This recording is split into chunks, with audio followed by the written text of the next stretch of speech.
Welcome to the next episode of Physique Science Radio. I'm your host, Lane Norton, along with my co-host, Sohi Lee. Hi, guys.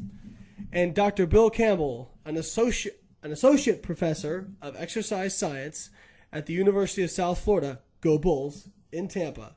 Dr. Campbell, how are you doing? I'm doing great. Well, we're really excited to have you on the show. You and I have actually been kind of having regular meetings. I've been trying to get my toe back into research and getting involved in some of the stuff you're doing. I'm really excited about it. For our listeners that may not be really familiar with you, before we get into the nuts and bolts of this, can you give us kind of a background about you? One, how did you get into lifting? And two, how did you get into academia? Your story's kind of, I don't want to say it's unique because I've heard of other ones, but it is kind of unique and I don't want to say funny, but I don't think it's what a lot of people would expect.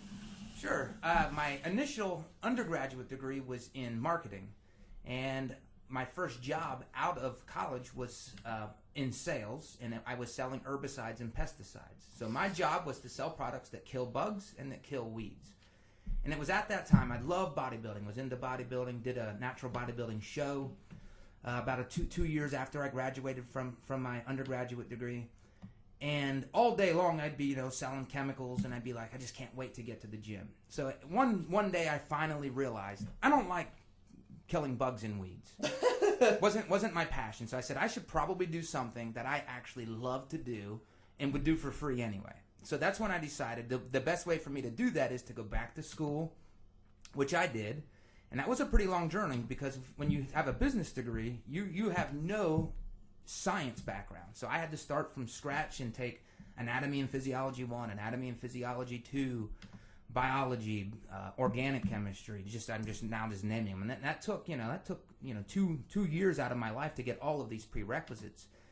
And it was at that time that I quit my job, and I was fortunate to get another job. And I actually worked at a group home in Maryland. In this group home, I took care of 3 gentlemen that were developmentally disabled. And what that did was I took care of them in the morning, and then again when they got home from their placement at night. So that opened up my entire day, so I could, 1, work out, and 2, go back to school. And I know you hear people say that, they scrub toilets and that they worked hard to make changes. I literally clean toilets as part of my job every day. So again, and we can all relate to that. We do things that at the time, you don't necessarily think, oh, wow, this is just horrible. But when you reflect on it, you're like, wow, that did take a lot of, a lot of sacrifice at the time. Yeah.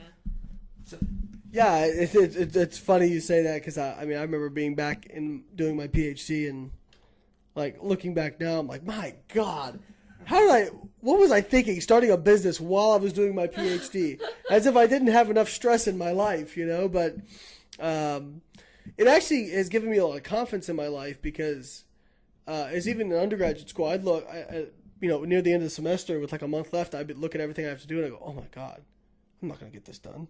There's no way I can get this done. And it would get done, and you just do it, and when it's important to you, just make it happen. Yeah. And so over the years of having that done, having that happen, even now I've got stuff where I'm like, there's no way I'm getting all this done. I'll just look at all my client updates I got to do, plans I got to do, got to record an episode of Physique Science Radio. I got to do a video log, et cetera, et cetera. I'm like, there's no way I'm going to get it. And, it gets done. It just, when it's important to you, make it happen. So that's really cool. Now, I don't know if you mentioned this, did you actually end up competing in a show? Like, did you, where did your weightlifting take you? yeah, my interest was bodybuilding, and I did one natural show in 1999. I'll never forget it because my posing routine was to Prince's song, 1999. And that's that was amazing. yeah, so, and I knew nothing about dieting. And then we got to remember, 1999, the internet was there was no Lane Norton. There was no Sohi then. Well, there was, but he just, it was on the internet. Google. Yes. Yeah, so it was it was a great lifetime milestone. Still been in diapers. Probably. Probably. Yeah, there's no doubt. I was in third grade. Oh my God. How old do we feel? Yeah. And I was 24 years old. So yeah, did the I do remember. I did have a coach. I paid for a one-time session with Dan Duchesne. Do you remember? Oh yeah. So he, of course, I was natural, so I don't know how much his advice was helpful at the time, but he helped me with water and glycerol intake. So anyway, that was just a great time, and great experience for me to actually step on stage. And it's obviously, for most of your listeners know just the dedication that it takes to do that. It's very impressive for people that step on stage. It's so much. I mean, it is a lifestyle. It's incredible. Very cool. Yeah, Dan Duchesne, that's a blast from the past. He was the guru back in the late 90s, because he was pretty much the only guy on the internet that was kind of writing about edgy stuff. Now, tell us a little bit about your going to graduate school. So you did a master's and a PhD, both at Baylor. Tell us a little bit about some of the research you did there, what you found, and some of the things that were interesting to you. All right, yeah, I started at Baylor with my master's degree, and my first semester, the best decision I made was to get married to my wife, Jo. She was able to support me through my graduate work. She handled everything so that I could just focus on school and just doing well academically. So a sugar mama. Yes. Yeah, exactly. Yes. Yes. No. And then after that great decision, then I started putting my emphasis on the research that I was doing there. And we conducted a study on, which was at the time the best-selling sports supplement on the market, a nitric oxide supplement. So we did that at a very opportune time, and we published the study, and we found what we found in our data was it was not effective. It did not make people stronger. It did not improve lean muscle mass. It didn't improve endurance performance. It did not improve fat loss. So that was eye-opening for a lot of people. Other research that we did there, we did some resistance training studies. We looked at ribose supplementation. We looked at. Which you also, I assume, found nothing with. Correct. Okay. Yep. Ribose did not. We also at the time, if you think of Victor Conti, there was one study on ZMA that was published that found ZMA to be highly, effective in improving lean muscle mass. So we did a follow-up study on ZMA, found nothing. Yeah. So Victor's may have had some other things, and I don't know. But yeah, we did not. We weren't able to collaborate that finding with a ZMA supplement. And then a lot of my research there was within overweight females, and we looked at different diets and resistance training and how that could improve their body composition. Very cool. And what did you find with those females? Any important takeaway points? Yeah, the thing that I still remember to this day is all the women were placed on diets. Every woman engaged in resistance training, and it was the Curves for Women research series. And the resistance training that they did was kind of a circuit style. It wasn't like deadlifts, bench presses. It was circuit style resistance training. But from a formerly sedentary population, this was still quite an adaptive mechanism for them to adapt to those types of workouts. So what we realized is, or the thing that I still remember to this day is, everybody that we put on diets lost weight, which you would expect. But when we increased the protein intake in these overweight females, they had significantly improved body compositions. They maintained lean muscle mass better. They lost more body fat. And again, at the time, that was one of the earlier findings, and now that's not a surprising finding anymore. Absolutely, and that's been validated by many researchers over Stu Phillips, Dr. Lehman, my advisor. That's very interesting. Your study on the nitric oxide supplement, going back to that, so a few interesting points I want to make here. One is that doesn't surprise me about arginine. And you actually not only did it not increase muscle mass, it didn't. Did you look at blood flow or no? We did not. Yeah. So actually, Chris Foss, one of my good friends, who did a really cool study that we discussed with the episode of Physique Science Radio with Dr. Lineker, where he tracked his actual contest prep. But anyway, Dr. Foss, great researcher. He's up in Massachusetts now. But when he was in graduate school, he looked at taking, I think it was like 5 to 10 grams of arginine pre and post training and doing sets of bench press, and saw no difference in blood flow which really it's not a huge surprise to me with my background in amino acid metabolism. Arginine, there's a pretty significant amount of gut extraction of arginine, and so the amount you take in through the diet really doesn't show up in quantitative values in the bloodstream as compared to something like leucine, which has very, very little GI and liver extraction. So that doesn't surprise me a whole lot. Now, there's a few things that, if you look through the literature, do seem to increase blood flow. Citrulline malate, maybe, because it's more bioavailable and it can be recycled to arginine. But also there's actually cocoa flavonoids and grapeseed extract. High-level grapeseed extract actually has really good effects on nitric oxide. That being said, I think one of the important things to mention is that while if you have low amounts of blood flow, like a clinical issue where you have low blood flow, you will probably negatively affect muscle mass. Just increasing blood flow does not necessarily mean more muscle mass. I think that's an important point to take away. And people do this. I talked about this with hormones. I've had people email me all the time. Oh my God, I got my testosterone done. It was 500. I'm not going to be able to build muscle. It's like, dude, you're normal. What are you worried about? Well, the high end's 1,000. Okay, but there's very little evidence that going from, doubling in the physiological range of testosterone does not mean double muscle. It is not a linear relationship. In fact, there's very little evidence to suggest even changing in the physiological range makes a difference in muscle mass. So I think that's an important point to take away from that. But I see people kind of make those leaps, make those jumps.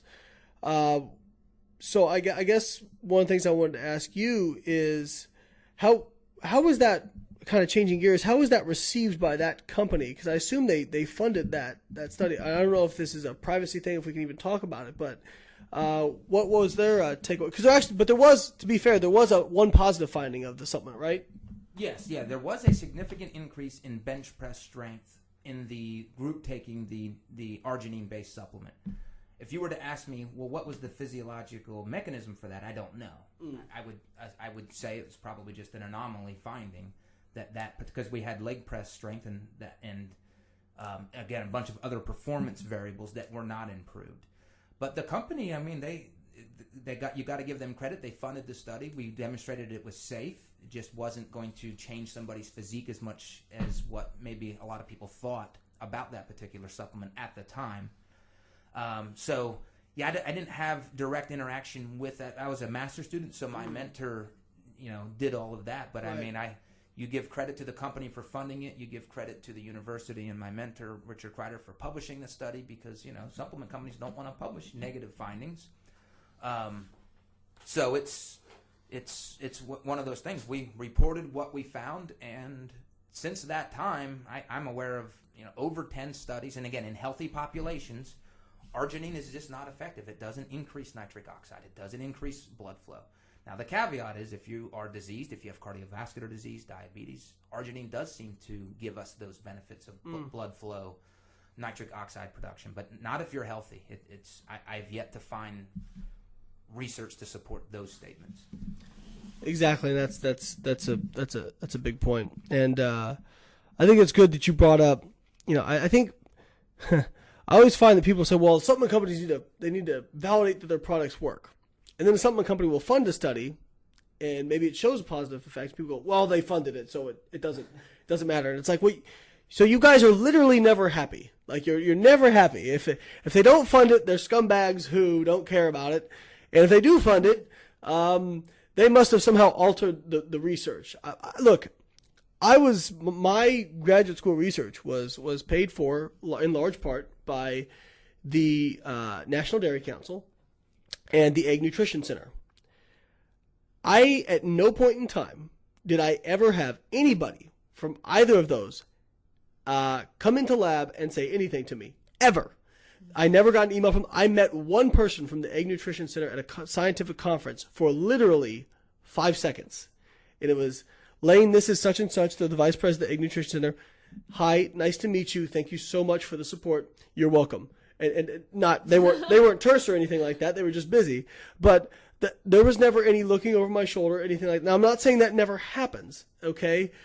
But I think, and I'm not going to say that there's never any bias that creeps into research and that people, don't are hesitant to publish negative findings and only publish positive stuff, that sort of thing. But I think that's more of a researcher thing in that some researchers, what they worry about is if they publish negative findings, that supplement companies won't fund that particular lab anymore. So, I think that's difficult, but the research has to be done. And I credit that company because you said they were a best-selling product.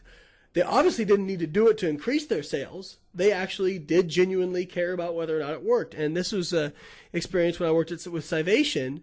They had a product. I'm not going to go too much into it because it's a private thing. But they had a product that they were doing research on that they had spent quite a bit of money on, and it ended up that it just wasn't any better than another product that was already available on the market.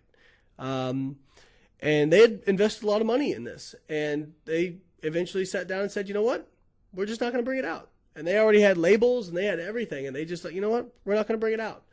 And I remember thinking that really gave me a good opinion of them because, I think a lot of companies would have said, well, results be damned. And they had the power to revoke or to tell them not to publish it. I think they had that power.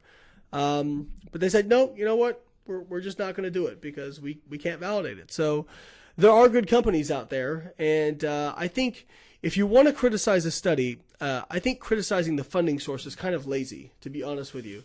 It's like when people say, well, your study was in rats. And I'll say, okay, well, so give me a reason as to why you would expect these results to not be valid then. Okay, now if you can give me a reason, I'll listen to you. But just saying, well, it was done in rats, or just saying this is the funding source, that's not a valid, you need to come up with, look at the study design. Was the study design bad? That sort of thing. And like, for example, yours was double-blinded, not even single-blind, double-blind. Can you describe to our listeners real quick kind of the difference and maybe what they might look for in, good research studies? Yeah, I teach sports nutrition to my students, and one of the things we do that I make my students do is we evaluate a sports nutrition research article. So what we have to find is if this is a high-quality sports nutrition research design, it has to be randomized. That means the groups are set randomly. It has to be double-blind, so if there's a supplement involved, the researchers don't know what the subjects are getting, and the subjects don't know what they're getting. And obviously the placebo-controlled, so that eliminates the psychology aspect of the study. So that's probably the best advice I can give. That's the very first thing I have my students look at. One is it randomized? Is it double-blind and placebo-controlled? First of all, that's the essentials. And then we can get into other you can get a little more intricate in analyzing these studies. Very cool. Well, that's very insightful. We're going to take a break, and we'll be right back on Physique Science Radio.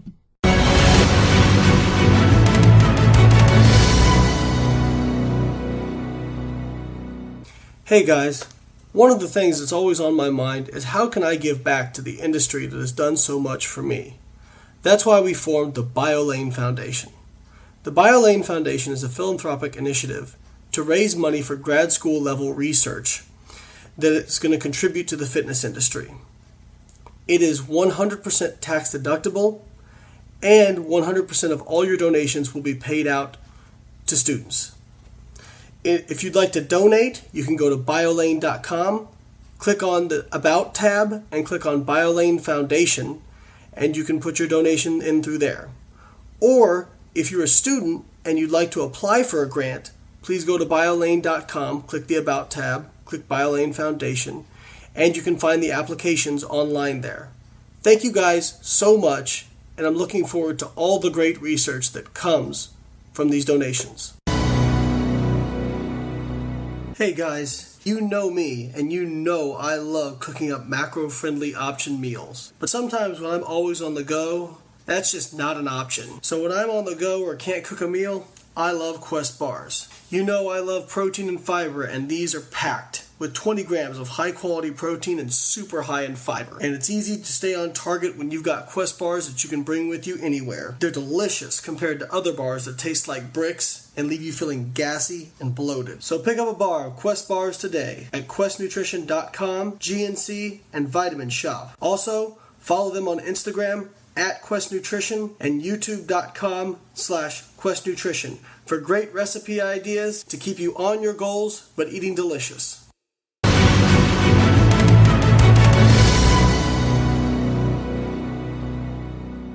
And we're back on Physique Science Radio. And it's funny, so we always, it never fails, between segments, we always have the best comments, and we'll think about something like, oh, crap, we wanted to ask him that. So you had a really good question I think some of our listeners would be really interested in that you want to ask Dr. Campbell. Right, and well, now I think about it, I probably should have stopped Dr. Campbell as he was introducing himself as far as your education. And this is a question for me, to be honest, but it's also for the listeners too. And I want to ask about your career change, because I know it's not always easy to, go through college with one major and go on one career path. You said you undergrad was marketing? Yes. Was your major, and then you went back. And how old were you when you went back to school? I was in my mid-20s. Mid-20s. See, I feel like that's a really big move, especially after you have the job security and the stability and the expertise with all the 4 years of education in that one field to make that switch. Can you talk to us more about that and how hard was that for you? Yeah, it is an interesting story now that I reflect on it. Yeah. So I had a sales job. I was living in Pennsylvania, and it was a good job. I just did not love killing weeds. Let's be honest, especially as a 24-year-old. So what I did was I actually took a job at a group home where I took care of developmentally disabled individuals. There were 3 males in the home, and that allowed me to take care of them in the mornings and the evenings and left my daytimes free. So when people say I was cleaning toilets and I was literally cleaning toilets to make this career change so I could go to school in the afternoons, and I remember taking biology and then I started taking my chemistries and that was at a time where, but again, at the time, and I'm sure you guys can relate this, you don't think about how hard this is, but when you reflect, it's like, wow, that was that sucked. That sucked, but it was. You look back and you go, man, how did I do that? That was so overwhelming, but you just do it. Yeah. Yes. So I got all the prerequisites I needed. I then started applying to graduate schools, and I was amazed how many graduate schools didn't even return my emails, even though I had all the prerequisites. Oh, yeah. So that's one thing I try to do a good job of now. If you email me wanting to study with me, I will return your email and just give you any advice that I can. So I did that for a few years, and then I was very, very blessed to be admitted to Baylor University and got to study with Dr. Richard Kreider. And the best thing about that time was I got married right as I started my graduate school. So my wife then basically took care of me. She handled everything, and I could focus on school and becoming the best that I could be professionally. Very cool. Yeah, I mean, I get that. We get that. People who email us that have that question actually about to you and also to me, they always ask about career change and how do you know or how do you make the switch, or the one that you answered, how do you support yourself financially while you're making the switch? And I think that's a big concern for a lot of people. Yeah, I mean, your coach currently and my good friend Paul Ravella is 39 years old, going back to school, which is, I think, is amazing. I think it's awesome. Yeah, absolutely. And I always look at it this way. I listened to this speech pretty much every week by Les Brown called "Fear No Evil," and but it's not about good and evil. It's more so about fear is what we have in ourselves and what stops us from doing what we really want to do. And he said, a lot of times we don't take that next step because we don't honestly believe it can happen for us, and we don't believe we deserve it, and we're just afraid. We're afraid of what if I fail? And one of the things he said that really struck me was, what's the benefit in that? What is the benefit? So what if you fail? How are you worse off than you were before, right? Because if you did something before, you can always go back to that, And that's I remember when I was a teenager, I was very shy around girls. I was not good at asking girls out. In fact, by that I mean I never did it. Any girl I dated was a girl who came after me, because I was just scared. I was like, well, what? I have very fragile ego and very low self-esteem, and it was well, what if she says no? And Dad's like, well, let's break this down logically. He's like, he's like, are you dating her now? And I'm like, no. And if she says no, will you be dating her? No. And if she says yes, will you be dating her? Yes. He's like, so where exactly is the problem other than your ego? And it's true. We kind of, people don't want to take that next step because it's the protection of the ego. Because I think there's so many people out there, and I don't mean to go off on a side rant, but I think there's so many people out there that are just afraid to admit that they have a goal. Because then if they admit it to themselves, they admit it to the world, it's like, what if I fail? Because everybody's watching now, right? And I think, but I think a little bit of pressure is a good thing. And, again, I look at it as like, you know what? You only get one life. The worst thing in the world that I can think of would to be on your deathbed and say, I wish I would have. I wish I would have. I wish I would have. Yeah. Greg Plitt, who we may not agree with his nutritional advice. We just met him 2 weeks ago in LA. Oh yeah.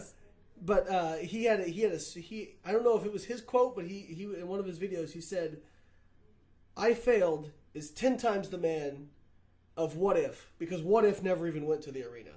So I love that quote. I think it is powerful. It's very motivational.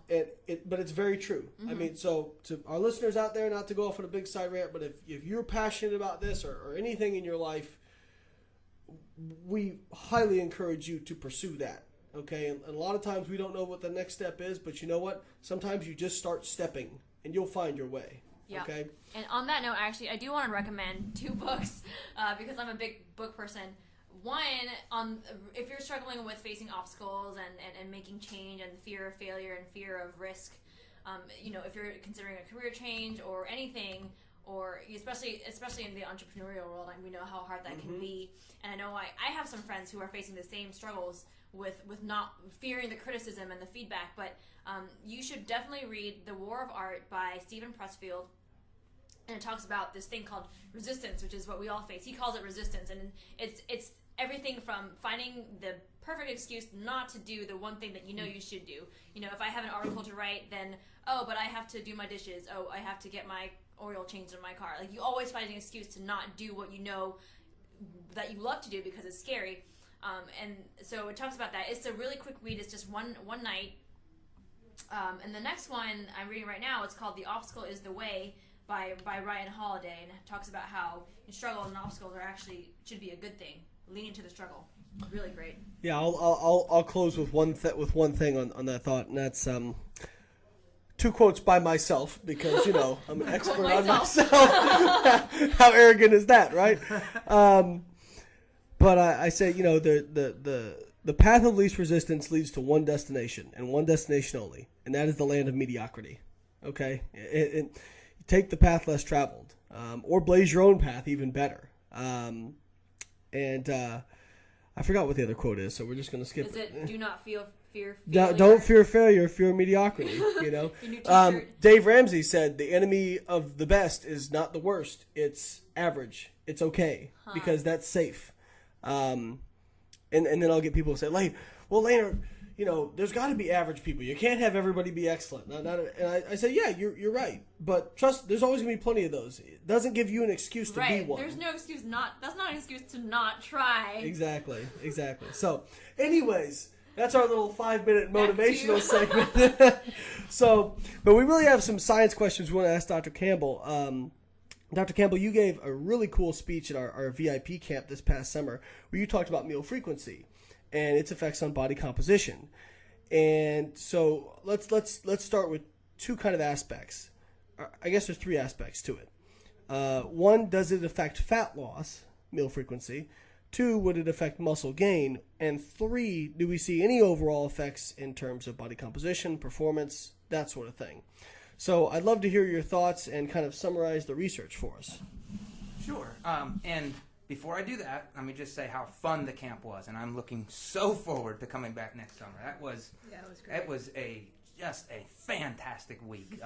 My wife, I think I told you guys this before. She just said, "Stop telling me about the camp." It was just being in that environment with so many just unbelievable people. But yeah, so the meal frequency. It's an area that we wrote a position stand for the Journal of the International Society of Sports Nutrition, probably about 4 years ago now. And going into that research, I believed and taught my students that eating 6 times per day that's what we need to do, because that's what I thought the science told us.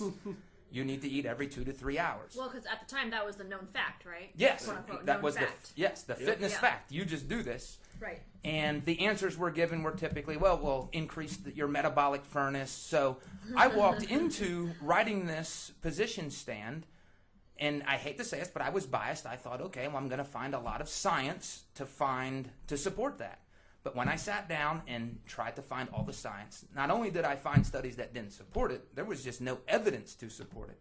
Now, we do have to be clear, the limitation of the research that I found, and I limited my research to studies conducted in humans where they actually had a meal frequency intervention, meaning that one group had 10 meals, the other group had 5, or one had 15, the other had 3. And there were surprisingly about 7 or 8 studies in humans that actually did investigate that.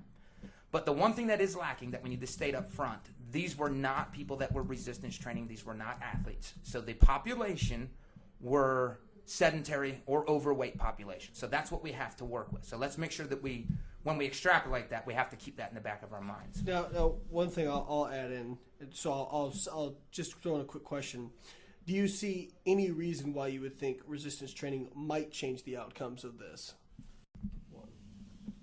Yeah, I think it would have definitely introduced another variable that would need to be considered.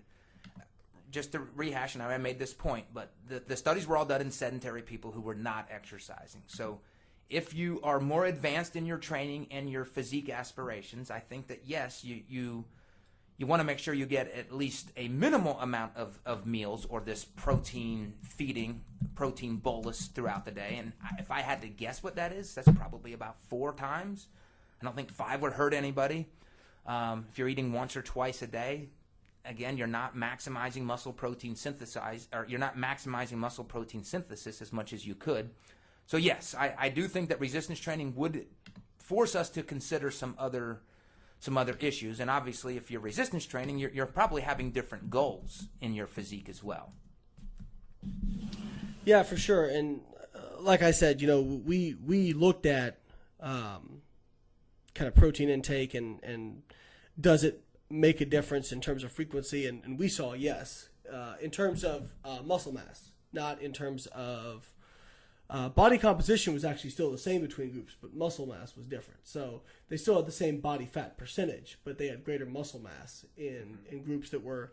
So we either fed kind of 3 good sized protein meals, or only 1 really big protein meal and 2 low protein meals, with total protein intake being the same, and we saw those differences. Now they weren't huge differences. We're talking about 8% muscle weight difference in calf muscles of the rats, but it that may be a difference for some people that's important to them. For some people that may not matter.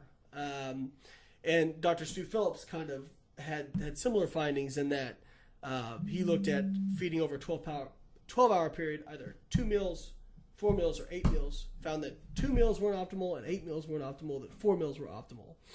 And also that's kind of in line with, was it for the ISSN that Brad Schoenfeld and Alan Aragon wrote that review? Yes, a systematic review on, nutrient timing, protein timing, yes. Yeah, and their kind of conclusion was pretty similar, that I think they landed on 4 or 5 meals per day as kind of a theoretical optimal timing. Yes, I believe so. Right, so I think I'll default to Dr. Jeremy Lineker, who always said, I'm not trying to sell you this. I don't care if you do it. Do what you want to do. But we're not trying to sell you on a certain meal frequency. What we're trying to say is, the data seems to say that as long as controlling calories, protein, carbs, and fats for your daily intake is by far the most important thing. Now, I think it's okay to start talking about meal frequency, but I see people who they don't even track their macronutrient intake, and they're worried about getting 8 meals in their day. Right. And it's like that's so far, gone. That's like only trees. that's like making $20,000 a year, and you're going to invest $5, and you're agonizing over which stock to invest it in. Okay, you need to worry about getting your total income up before you worry about Right. like the minuscule return you might get out of even a really good stock, right? So it's all I talk about we talk about the hierarchy of what's important a lot, and consistency, hard work Yeah. are number one. Below that, training-wise, properly periodized training program and consistency, and then below that, hitting your daily macronutrient intake, right? And then there's other things below that may still have some importance. Meal frequency may have some importance, all right? May have some importance in terms of muscle mass, but that's what I'll get some people. Well, this guy only eats 1 meal a day, and look, he gained this much muscle. I'm not saying you can't gain muscle eating 1 or 2 meals a day. That's not what I'm saying. I'm talking about, will it be as optimal as eating maybe 4 or 5? The data suggests probably not. But again, it depends on how much sacrifice you're willing to make for that lifestyle. And I don't make judgments on that, right? So if somebody says, hey, I love bodybuilding, but I don't make a living from it, I only want to eat 2-3 times a day because that's convenient for my lifestyle. I still enjoy this as a hobby. That's fine. There are other people out there who may make ethical judgments about you, as we found out, but we're certainly not going to. And so, as Dr. Jeremy Leckie says, do what you want. So that's what I think we would recommend in terms of meal frequency. So, would you guys kind of agree with that? Yeah, I do, and that's really great because when it comes to my clients, and most of them are fat loss clients, and I tell them, here, give them their macros, and I give them nutrition guidelines. I say, here's how you can eat. Here's what the research says is considered as optimal, quote unquote optimal. But I also say, but at the end of the day, if this does not work for you, if this does not work for your personal preference or your lifestyle, then don't follow it. Then just as long as you're hitting your macros, that's all I really care about at the end of the day. But find whatever way of eating that works for you. If you want to have all your carbs in the evening, then do that. If you want to have it all in the morning, do that. Whatever makes you feel your best and allows you to be consistent day in and day out, do that. Yeah, it's kind of like I kind of liken that to when you're writing a scientific paper, that you always have to qualify your research in terms of, here are the limitations, here's what this means, et cetera, et cetera. So I feel like you got to qualify recommendations, right? So I do the same thing. Somebody said,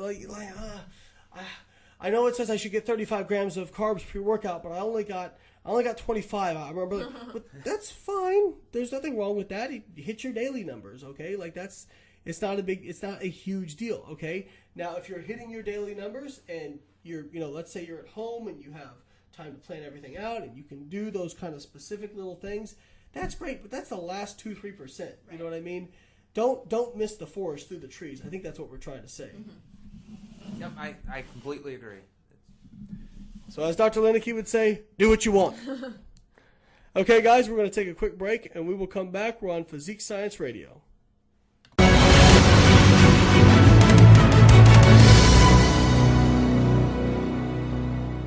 Hey guys, Lane here.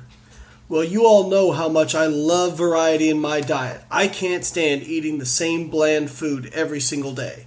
That's why I love www.myoatmeal.com.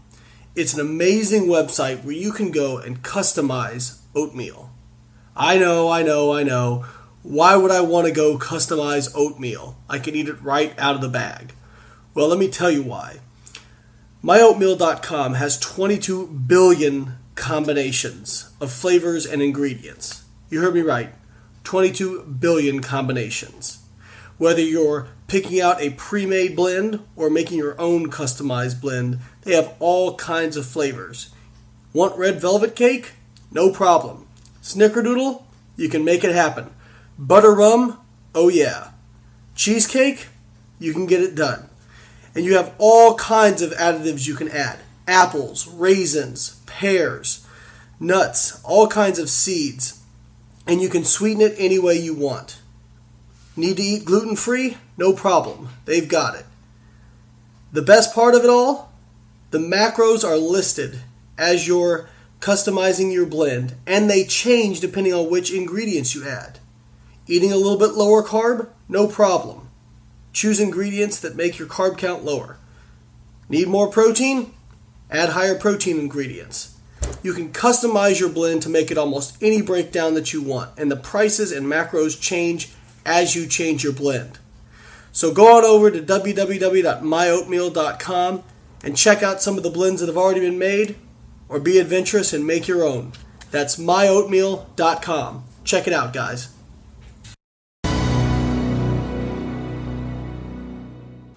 You're listening to Physique Science Radio with Lane Norton and Sohee Lee.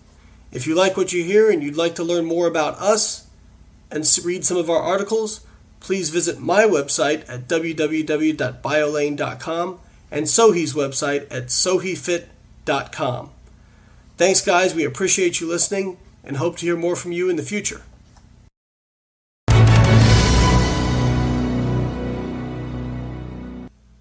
Hey guys, many of you out there know I spend a lot of time bagging on bad coaches.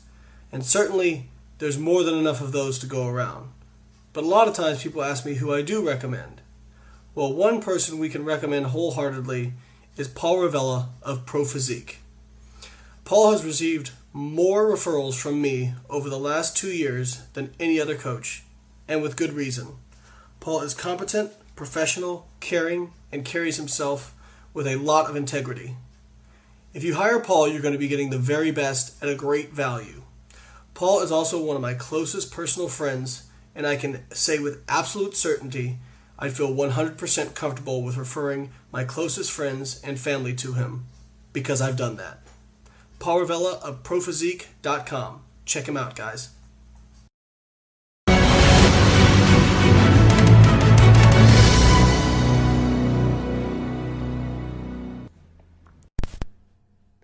We're back on Physique Science Radio. I'm your host, Lane Norton, with your co-host, Sohee Lee, and our guest, Dr. Bill Campbell. And we were talking about meal frequency, and I think we've kind of hit on all the points, but if you wouldn't mind summarizing your thoughts on meal frequency. And so has it changed? Actually, let me ask you, has it changed the way you eat? Yes, it has. I used to be the guy who would if I didn't eat 6 times per day, having protein at each meal, I'd feel a little bad about myself. After getting the research, or reviewing the research, now I typically eat 2, sometimes 3, maybe 4 times per day. So yes, I don't see the and again, this is still knowing all of that the limitations were on sedentary people. If I were going to compete in a show, I would strive to get 4 boluses of protein per day. That would be my goal. So when I eat 2 or 3 times per day, I'm probably saying, yes, I'm not maximizing my protein synthesis today, but I'm at a place professionally right now where that's not my number 1 priority. Right. So, but it has changed my eating, and definitely has changed the way I teach my students and anybody that's emailing me for advice. I mean, if you are sedentary, it makes no difference if you're eating 20 times or 4 times or 7 times. That data is pretty clear. And don't think that it's going to increase your metabolic rate, because that has been put to rest as well. Before I ask my next question, I just want to make a comment. I find it so amusing that you used the word protein bolus, because I remember at VIP camp, Dr. Abby Smith-Ryan was giving her talk, and she kept saying protein bolus, and to me, I was sitting there like, that is such an awkward word. But I think, but from the scientific viewpoint, that's very normal. But can you clarify maybe what bolus, that means? bolus. I was like, bolus, wow. Who uses that word? Do you mean like make like 25 grams minimum kind of deal? Yeah. Yeah, what I mean, and let me take it even more technical, and I attribute Lane to popularizing this to the fitness industry, but it really boils down to leucine, and it's getting enough leucine at every protein intake. So the research that I've done, and I have this in my latest sports nutrition book, just summarizing the human studies, it came to about 20 to 45 milligrams per kilogram of body mass of leucine. Lane, what do you always say, which is so much easier? I think for the average person, 3 grams per day is 3 grams at a meal is going to maximize muscle protein synthesis. If you're 275 pounds of lean body mass, maybe you're going to need a little bit more. Okay, but if you're under if you're under 100 kilos and under 3 grams of leucine is going to do the trick. And so depending on your protein source, that will change how much you require. Yeah. So like something like whey may only be 25, 30 grams, but something like, chicken, you may be 35, 40 grams. So the source of protein you choose is going to kind of dictate how much you'll need to get from leucine. Now, what I always tell people too, the old rule, 1 gram per pound of body weight, if you get that, you're going to hit your leucine thresholds. No question about it. And if you're using, animal sources of protein, you're going to be hitting your thresholds. The caveat is people who are vegetarians, that sort of thing, maybe have a little bit more trouble getting those, and that's where, if you're getting a supplemental leucine or branched chains, that might be something helpful for them. But 3 grams of leucine at a meal is going to do the trick, and 1 gram per protein per pound of body weight per day. Which leads me to my next question. I'm sure a lot of us are wondering, speaking of meal frequency, what are your thoughts on intermittent fasting? And what are your thoughts? Yeah, and I'll just qualify that. Intermittent fasting typically is, as I understand it, is you fast for 16 to 20 hours, then you eat all your food within a 4 to 8 hour period.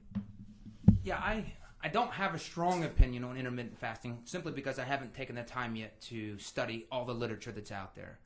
What I would say is, and I'll take this back to your camp, Lane, one of the best things, hearing you speak, Sohi, hearing some of the other speakers, was just the psychology of how we approach eating. So from that perspective, if somebody wants to live a intermittent fasting lifestyle, and that's going to keep them consistent day in and day out, do that. Yep. If you're going to try to, eat, 5 times per day because that's what you think you need to do, and you're just going to struggle and feel bad and fall off the wagon, well, then probably don't do that. And again, that is not my research area, but man, that was a powerful theme of your camp that I just loved. So I don't want to say I have no comment. I don't have a strong opinion on intermittent fasting. Yeah, but I think we could agree that for fat loss, it doesn't seem like intermittent. It's going to be fine for fat loss, that sort of thing. And I would agree with you. Sohi and I talk about the consistency is the number one important thing, the most important thing. I think we talked about this. I got in trouble a little bit a while back from the Church of Intermittent Fasting got a little bit upset with me. Because it's so funny how that happened too. Yeah, I thought it was a pretty innocuous statement, but I thought so too. I thought it was a great statement. I didn't think it was attacking anybody or anything. Yeah, but the Church of Intermittent Fasting got upset with me. What was the statement? So my statement was, it was an article for Sohi, and the article's name was how we got connected. Is intermittent fasting for you? Right. And the funny thing is, Sohi, you got quite a bit of hate for it too, and you basically intermittent fast. I do, and actually, they completely misinterpreted the article because the whole article was, here are indications and contraindications, which does not mean pros and cons. It's not the same thing. Yeah. But yeah. And so what I said was, I think it's fine for fat loss, and exactly what Dr. Campbell said. If that's a lifestyle that you can stick to, and it fits your daily lifestyle better, and you can be consistent with it, then by all means do that.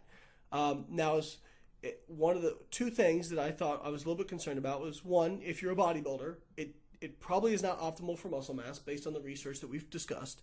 And two, I see some people that kind of use intermittent fasting as an excuse to binge eat, right? So they'll push it even a little further. They'll go, well, I'm not going to eat for 23 hours. I'm just going to have a feast for that 1 hour. And that's what happened to me when I first tried it 2.5 years ago. It started out great, and then eventually, just very gradually, I started fasting a little bit longer and feeding a little bit bigger, and I actually put on weight. Yeah. Did not work out. Right. And so, because if you get to the point where you're having to eat so much in an hour, eventually what happens is you kind of stop tracking it, at least in my opinion. You just kind of eat whatever you can. So, again, and that's not necessarily anything that's an inherent problem with intermittent fasting. It's just that some things are going to be better for some people in terms of how they work. Right. But I will tell you, it's the same thing with carb backloading. People ask me about carb backloading. I'm like, look, I just don't think there's anything magic about eating carbs at night. I also candidly think it's funny that for a long time, it was don't eat any carbs after 6, and now it's like eat all your carbs after 6, right? But, essentially, that's what I do, is I carb backload because I train near the evening, so I eat most of my carbs near the evenings, and that's just because of what I like to do. So, I don't hate carb backloading. We were talking about this. People say, well, you hate intermittent fasting. I don't hate it. I just, there's pros and cons, or pluses and minuses, and like you said, contraindications, and they need to be understood. So, again, if that's something that fits your lifestyle and you enjoy that, then by all means do that. We have no problem with that. And Lane, do you have clients who voluntarily intermittent fast? Yeah, I mean, I have not many, but I have a couple who say, you know what, this just fits my lifestyle a little bit better. And what I'll tell them is like, well, if you can get a couple of other protein doses a day, let's do that. You know, take a whey shake with you or something like that.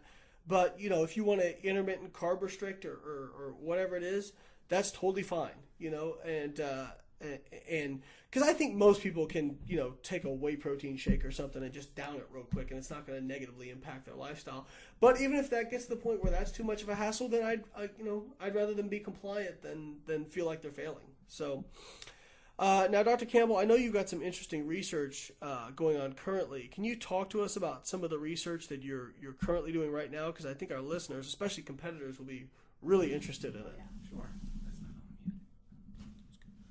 Yeah, well, we got about 2 studies that we're completing now. We got 3 planned for next year, and I'm actually assisting in a research study now, which Sohi could maybe enlighten us a little bit about. But I'm assisting Eric Trexler and Dr. Abby Smith-Ryan from University of North Carolina, and they've come up with just a brilliant idea of getting dietary information on competing physique athletes, and that's just powerful data, because the way that they're approaching this has not been done before. So they're looking at their body composition, lean muscle mass, hunger hormones prior to a competition, immediately after a competition, and then 4 to 6 weeks down the road. So again, we're looking at diet logs, body composition, metabolic rate. So again, and I'm just happy to be involved in that. And my 2 graduate students, Lauren Conlon and Nick Joy, have been instrumental in helping us collect all this data that we're getting from this study. So we're actually using a lot of the competitors from Paul Revelia's show this weekend as they're coming into town. So it's just very exciting to get that research out there, because as we all know, research on the physique athlete is almost non-existent. Yeah, absolutely. So do you mind discussing some of the parameters you're going to measure and some of the things you're looking for? And do you have any hypothesis, or is it just kind of you're going to sit back and see what you find? Yeah, like I said, our primary role, Lauren's, Nick's, and mine, is basically in support. So we didn't design the study. So Dr. Abby Smith-Ryan and Eric Trexler they want to look at how the refeeding period after a show, how is that going to be? And we're going to track that after like 4 to 6 weeks. So the different theories could abound, and I know you guys talk about this a lot with reverse dieting, but we're tracking ghrelin, leptin, testosterone, cortisol, all of the physiological markers, and then what I would call the more applied markers of metabolism. So what you would expect is a dieting physique athlete, their metabolism should be pretty low or suppressed coming into a show. Then 6 weeks later, after you've had a period of refeeding, we would expect the metabolic rate to be back to normal or elevated. So again, in physique athletes, I'm not sure this has been done before. So that's what I would expect to happen, and we'll see. Yeah, absolutely. I think it's going to be very interesting because you can kind of look at people and see, okay, what's their intake? How much fat do they put on? That sort of thing, and see. I think it's going to be cool. I think this study will end up spawning 3 or 4 other studies, because it's going to give a lot of neat ideas about what to do with the data. Yes, I agree.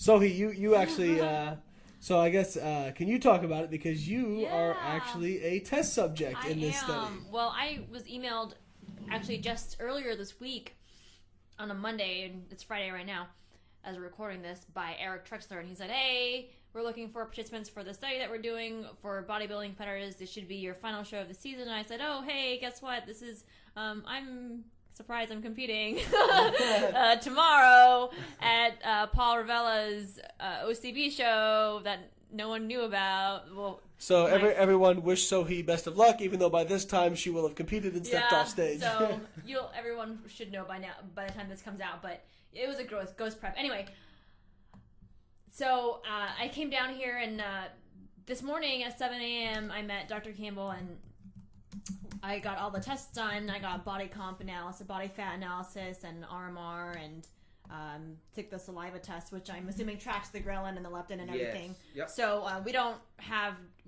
we have my body fat and everything now. And your muscle cross-sectional area. Yeah, but we don't have saliva tests. But anyway, I think it's a huge deal, I feel like, to be a part of the study in any way that I can contribute, I think would be, I would, anything that I can do. Plus, it just makes sense that I'm down here this weekend. Why not help out? Absolutely, trying to kill multiple birds with one stone. I did run into one problem with Sohi. I had her step on the scale as the first step, and her engagement ring was so large we had to say, take that off. That's going to impact every measure we do the rest of the day. Nice job, Evan.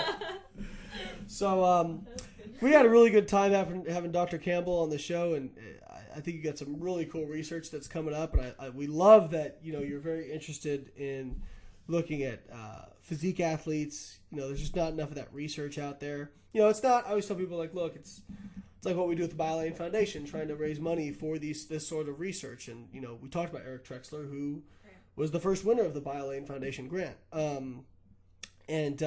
always say, look, it's not curing cancer, but there's enough people who do physique competitions, and a lot of people do it really unhealthily and negatively impacts their quality of life. And so I would say the main goal is to find a way to make physique competition more fun and healthier, and be more sustainable for people. So we're really looking forward to this data that's coming out. So Dr. Campbell, can you tell us a little bit more how, if people are interested in being part of your lab or taking classes at USF, how they can get in touch with you? Also, you mentioned some other projects you're involved with, and just anything else you'd like to plug or people you'd like to thank. Sure, yeah, thanks for the opportunity. We have a master's program and an undergraduate program in exercise science. Our graduate program has 2 different tracks, strength and conditioning, and a health and wellness track. And if you're interested, just email me. My email is bcampbell@usf.edu.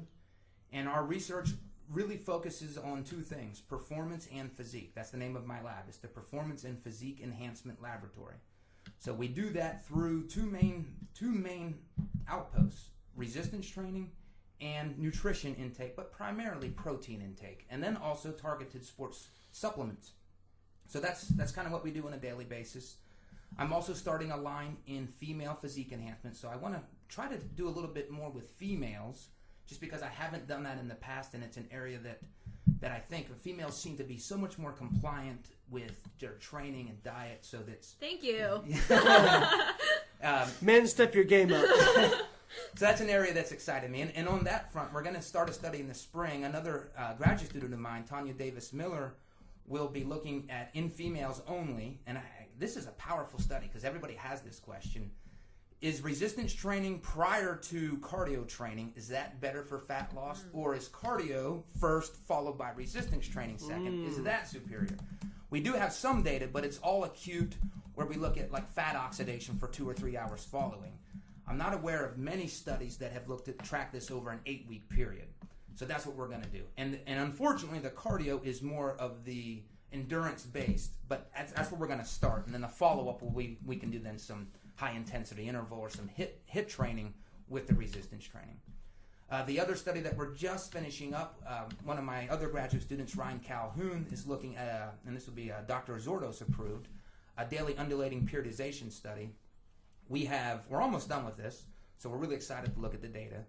But one group is told... And you're actually involved in this study, right? I finished the study. I gained 4 pounds of lean body mass and lost a pound of body fat over an 8-week period. So, yeah, I'm the old man in this study. I still hit the age recruitment. But this is a fascinating design.